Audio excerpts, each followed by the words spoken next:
can give a refresher on communication systems and maybe some new points for some of the new guys.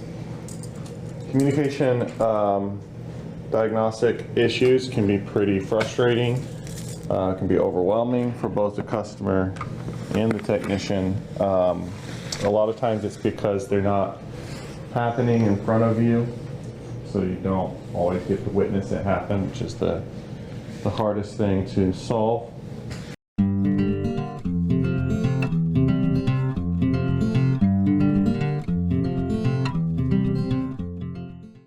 When we say communication systems, what systems are we talking about?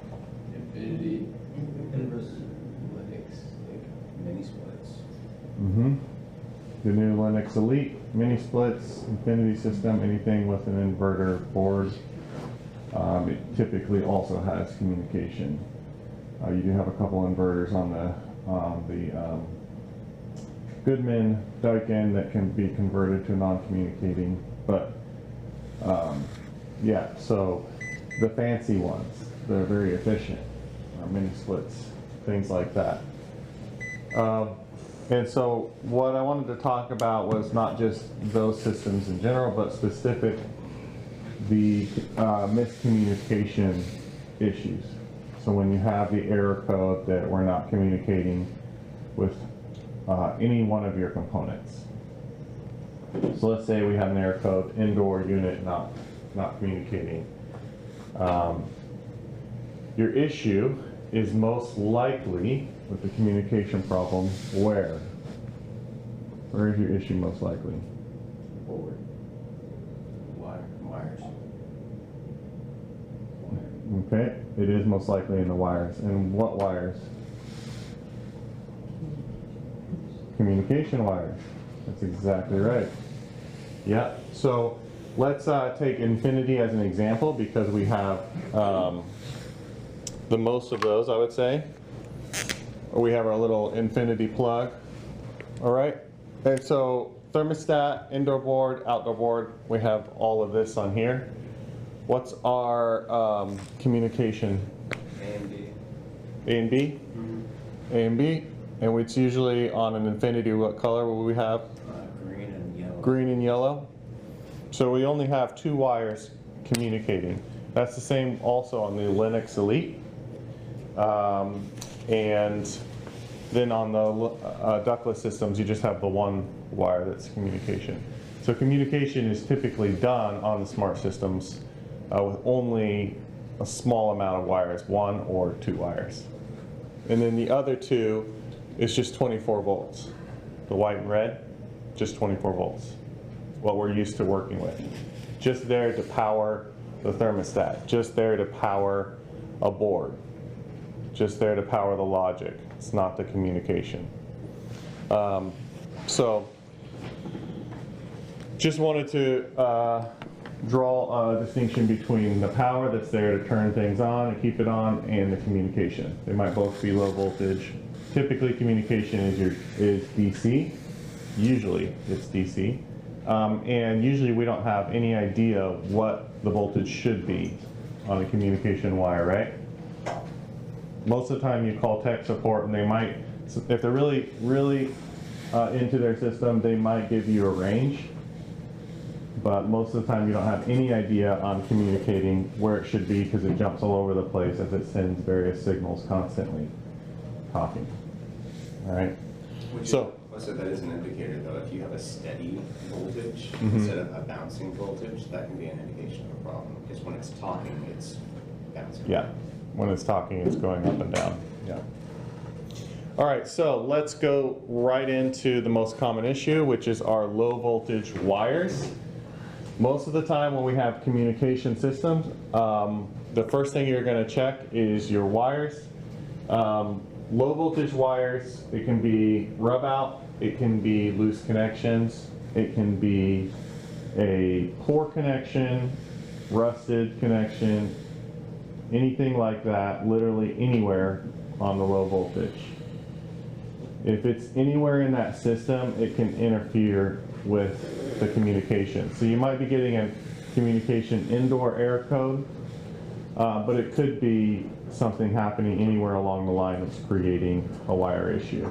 And that's just how sensitive the communication issues are. So when you have that communication code, we're checking low voltage connections first. Are they all clean? Typically, I'm just redoing them all. If I can't visibly see they are really clean and tight, then I'm redoing them. There's been a lot of buzz about wire nuts and their connections on communicating systems. In my experience, it doesn't make much of a difference. Typically, you can get a little better connection putting into a butt-end wire clamp that will hold up longer and communicate maybe a little bit better. But your wire nuts are typically not the issue unless it's just like a little bit loose. Or a wire nut can easily like be tightened down or not tightened down enough and that wire can come loose. And so checking everything, making sure it's tight and clean. Don't just immediately start out by replacing all your connection points. Check them, make sure they're tight, make sure they're clean, none of the wires pull out. Communication issues can also be caused by high voltage loose connections literally anywhere. Okay, so if you have high voltage very quickly dropping out, it's often not going to be picked up if it's fast enough by anything else except for the communication going on in the system. That communication voltage comes from the high voltage somehow. High voltage comes in, translates to the low voltage, translates to the board, and then to DC to communicate. But it all comes from that one breaker, that single point, the high voltage. So if you do have a loose wire nut high voltage wise, or something going on with your high voltage power communication issue. Under the high voltage, being a cause of communication, we also have our ICMs. These are just a real common issue. We need to make sure that if it's an outdoor communication fault, that our ICM is letting power go through, that our high voltage connection points inside the ICM are tight, that our ICM is programmed properly, 230, 10%, and that our voltage is actually reading correctly. Do we need to adjust the calibration on the voltage? So you take your meter out and you check with your meter that you trust what's the actual voltage coming off of this ICM, and then is it reading the same thing on the display of the ICM, and adjust the calibration if you need to. So that's another point in the high voltage area that could be causing a communication issue. If you are there and the communication issue is a constant, it's not going off, that makes it a little bit easier to find. You got lucky. If it's not constant, you're just going to need to hit every point, every bit of the system that could cause that problem before you head out, trying to figure out what could be causing the periodic communication issues. Okay, rub outs. Rub outs might not always be blowing a fuse. If they're subtle enough, they are not blowing a fuse, but they can interfere with communication. Why would a subtle rub out not be blowing a fuse? Wire hadn't touched copper yet. Okay. Not making a clean connection on copper. Okay, but why, if there is a path to copper, which would be a rub out, but it's not blowing the fuse, Very quick. it's quick, Fast. so it could be a vibration thing. Yeah, it could be quick. It could be sitting there vibrating, messing up communication. Another thing would be that it's not a perfectly clean path, so voltage can't travel through it quickly. We already know if you have a loose connection somewhere, it hinders the flow of voltage. So as you're starting to rub out somewhere, it might not be enough to create high amp flow, which will blow your fuse, but enough to throw off the communication trying to go through the wires. So rub outs can be sometimes obvious. You see them on the system. Sometimes they're hidden. They're inside the brown wire. we've had a nasty maybe kink happen on this wire somewhere. Somebody was pulling it. Maybe somebody stepped on it and there's tension. And internal to here, these wires are rubbing out to each other. That internal casing went under a lot of tension. And now we have multiple colors starting to touch each other. Or there's so much tension, they're pushed so close together that electricity is actually passing through that really thin, squeezed together casing on the wires. That could be very difficult to find. You're probably not going to find that with your eyes. Which takes us to the next step in doing a wire check. So we've had high voltage connections everywhere, low voltage connections everywhere, making sure nothing's loose, and then rub outs, any visual damage that could be happening. And now let's go into checking our wires. Adriel, thanks for volunteering your new meter for today's class. Who here knows how to ohm out wires to make sure that they're healthy, clean? Wire nothing together? What's that? Wire nothing together? Okay, wire nut them together. Are you saying you know how, or are you asking? Well, All right. Separate all the wires, check for continuity, wire nothing together, check for continuity across all. So you know it's not touching or Broken. broken. Yeah. So if we have our communication system, we only have two that need to be communicating. You could wire nut the end of those two together and then check with your meter. So go outside and you wire nut those two together. You come back inside and you check for your meter just to make sure there's a path. And that tells you on ohms whether you have a path, right? And then you know those two wires are at least solid. However, it's a little bit more if you want to find out if the wires are rubbing out to other wires and maybe causing an issue. That's a little bit more involved. The way to do that is to disconnect your wires, which you can pull the plug out, or take out the connections, disconnect your wires from the system. So thermostat, inside board, outside board, disconnect your wires on the ends. And now the only thing that those wires are attached to is each other. You could have a wire nut connecting inside wire to outside. I usually leave everything connected as far as the wires go, but I pull it off of the boards and the thermostat. And that lets me in one moment find out across all wires what colors might be causing an issue. So I'm going to go ahead and demonstrate that. Since it didn't seem like there was a lot of confidence, I'll just hang out here a bit. So I have my meter on ohms. It's on the setting to actually beep at me if I have, it's just going to bother me, if I have a connection between here and here. So it uses the battery inside the meter to send voltage out, and if it gets it back, then it knows we have a path. And it'll actually beep at me for this path. So when I have everything disconnected over there, I'm going to pull my wires out and I'm going to check each wire to the next. And am I going to have a path between any of my wires if everything's okay? Nope. They're all disconnected on the ends. There should be no path between any of the colors. Yellow to all the colors. Move down to the next one. Orange to all the color. I already did yellow, so I don't need to go back to yellow. White. And you just work your way through, making sure there's no path.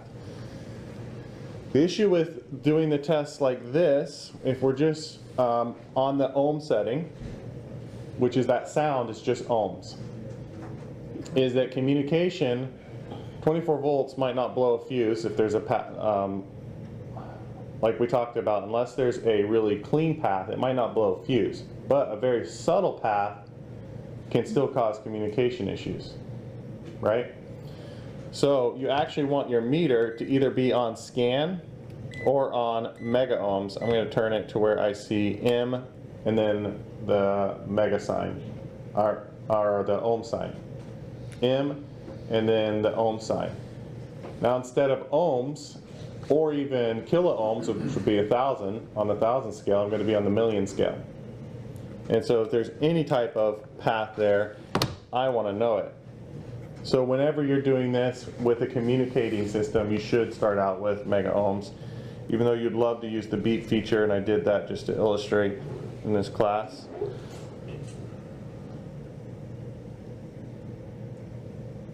I'm getting something between yellow and orange. Dre, can you go down to that end and see if yellow and orange are touching? Yeah, not anymore. It might have been. Fantastic. Now, if you could take your sweaty fingers and touch yellow and orange, which right now you see this is OL, that's what you want to see. Same finger. Put them on the same finger, but not touching each other, just through your finger. Okay. So, you did good. You did good for your age. No, I want you to stay. I just didn't realize you were holding It was green. the wrong color. It was the wrong color. The color blindness serious disability. was kicking in. I wasn't going to call it out, but I had a feeling. then you walked away. Okay, so now I have this path. It says 40. So this is not enough to blow a fuse. You're not going to blow a fuse. In fact, if I turn it to ohms, which we had before, you're not going to hear it either. But on mega ohms, I found out I had a path between two of my wires. So in communication, that's what you're going to want to use. Again, you're not going to be blowing fuses if you have those paths. But if you find two of those wires that don't have anything, they have the OL, infinite ohms, no path, then those two wires are something you're going to want, the ones that you're going to want to use for your two communication wires. Should you check to ground as well? Yes, checking the ground is also great. That will throw off, even if they don't have a path to each other, if they all have a path to ground, then definitely we have a problem. Yeah.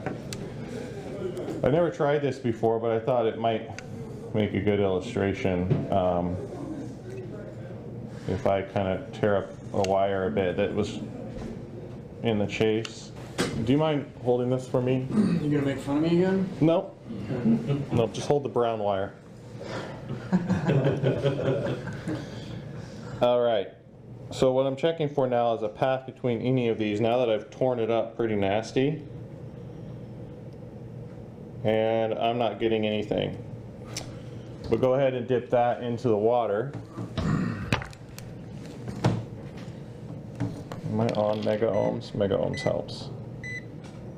I can show you.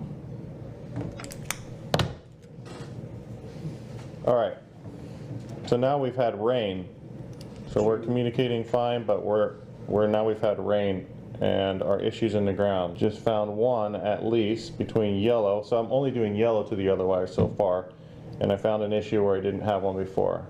And again, yeah, so two of the wires don't have a connection to yellow, just from me eating that up. But the other ones do. But if it's out of the water and it's dry, there's no connection. They happen to not be touching each other. So you could have events change, something like water. So keep in mind, is there water in the chase? Is there going to be water in the chase? Is it, did it rain every time it rains? Do we have communication issues? Something like that. Conditions can start to change what happens here. Cool, so your wire rub out checks. First you need a path between your two communication wires. That's easy. You just put a wire nut on the end and go all the way back to the opposite end and make sure you have a path between those two. But a little bit more tricky is I need to not have a path between any of these wires to each other. If it's disconnected from the board, the thermostat, the outside unit, no path between any of those wires to each other. I'm going to check that on mega ohms and confirm that I don't have that. 90% of the time with multiple communication issues, replacing the low voltage wiring has solved the problem. then you have your random high voltage issues, and then you have your random power issues at the home, then nothing's fixing it except for a, who said that? Who said that very quietly? Thanks, Eli. Buck and boost. Nothing's fixing it but a buck and boost. And so you do have the issues where everything's perfect, we've put in all the right wires, there's no shorts anywhere, but we're still having the periodic communication issues because our power is so unclean coming from the power company. It's too high, it's not clean. And we started putting in buck and boost on all of our fully communicating systems to avoid this issue. But there also is an after-sale upgrade when you encounter this on systems that don't have it. The buck and boost not only drops voltage to make it a much more manageable voltage for your inverter board, it also cleans the voltage. When you go through a transformer, it's not a hardwire connection. It actually passes, what's that called? Magnetically, it's the magnetic waves, the electrical waves, why am I not? Inductively? Inductively, through from one wire to the next. So it's not actually a connection inside a transformer, and that helps cleans it up. So when you have crazy spikes and stuff, they don't show up as much. So those things are under tricks. Buck and boost is under tricks and best practices. Final thing, I think before I get into, I'm not going to do zone panels today, I'm out of time, and best practices. Best practices is just when you're setting things up. But tricks. When you have communication issues, what are some tricks that you guys have done that help you diagnose the problem? Look at the color of the wire, see if it's different outside from inside. Like green versus orange? That can be hard for some people. Like the outer casing, some of them are brown, some of them are white. Nice. You have a different color outside, that means it's just like something. That's good. Different size wire, different color, different gauge, letting you know, yep. Maybe they hook up yellow outside and they have black inside, and somewhere there's a splice, or whatever, showing you that you have a splice on your wire. Sometimes so on the Lennox systems, I haven't tried this on the Infinities, but the resistance can also be too high. So if you take your ohm meter and you look for the resistance across the two communicating wires, on the indoor board, you'd want to see between 85 and I think the upper range is like 90 ohms. Higher than that, and it can't pop through the wires. So that would mean like you have, for some reason, it's not just clean copper straight out. Right. Okay. So that would be another, the other thing. That's the same wire from inside to out? Or you jumper two together and... No, I'm like checking across, well, A and B on an Infinity or on a Lennox, whatever's I plus and I minus. If you put your meter across that, then you shouldn't have more than like 90 ohms of resistance. Or it's not able to talk, it's not clean communication. Okay. The other thing you can do on those ones is if you go to your outdoor plug and you check, that's what you're supposed to do. Take the plug off the board, check I plus and I minus to common using AC voltage, and see if you have any sort of AC voltage on your communication wires. A lot of times, it's not even that they're touching, but just the ghost voltage on those wires will interfere with communication. Anything more than 1 volt AC to common with I plus or I minus will interfere with communication. Yeah. Yeah. So I was going to bring that up on the Lennox as well. And Ideally, or you can run a Lennox, Lennox suggests that we run separate wires for this, which is our 24 volts. Now on the Infinities, 24 volt doesn't need to be ran outside, but on the Lennox it does. And so they suggest that it's a different wire that carries your 24 volts, and then a different wire, so you would run 2 control wires for your communication. If they're all in the same casing, then that magnetic field around electricity could pass voltage from here onto here. And so that's what he's saying, is if you take your 2 communication wires and you check them to common, and you have any type of voltage, anything over 1 volt AC, then that means it's probably bleeding over onto the communication wires. And you need to run a separate wire for those to be in. So good to know, good trick on the Lennox specific. Another trick is if you're wondering if it's a wire or control system, grab wire off of your truck and just connect your equipment to the wire right there. You can take your thermostat outside and connect it to the board, and you can go through the startup process. You can take your thermostat outside to the air handler, connect it, and you're eliminating that one going up into the house between the thermostat and air handler. You can run wire from the air handler out a window, out the garage, around the corner, whatever it is, to the outdoor unit. Plug in right there.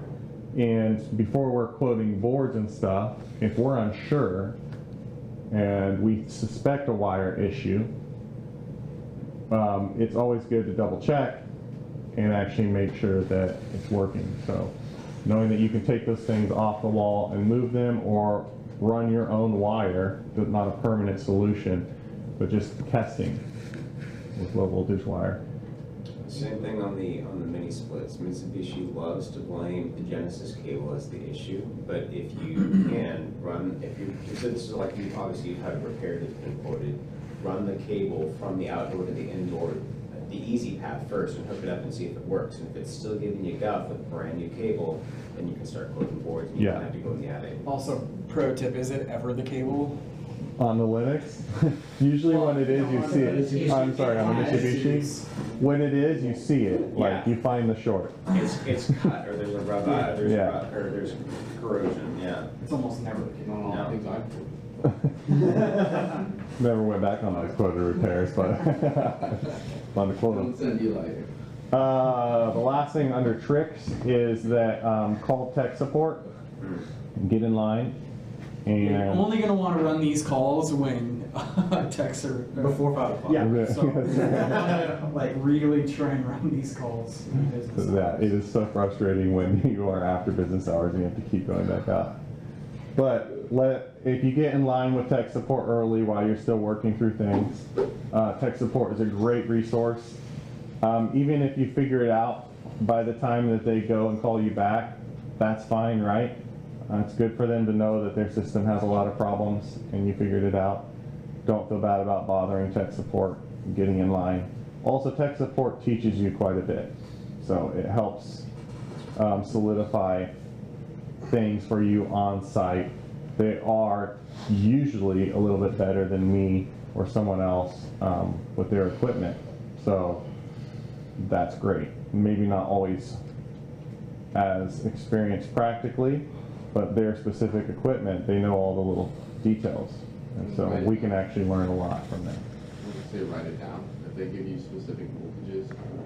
Yeah, good word. Yeah, I've got notes from Nice. I know what the Lennox board should put out. Your indoor air handling board should put out 85 ohms up or down with no I plus or minus connected. Outside of that, you got a failed board. Yeah, nice. So tricks like that, writing it down. Thanks for watching. If you're willing, give this video a thumbs up and drop us a comment. Don't forget to hit that bell icon to stay updated with all of our future videos. And as a quick reminder, HVAC School isn't just a YouTube channel.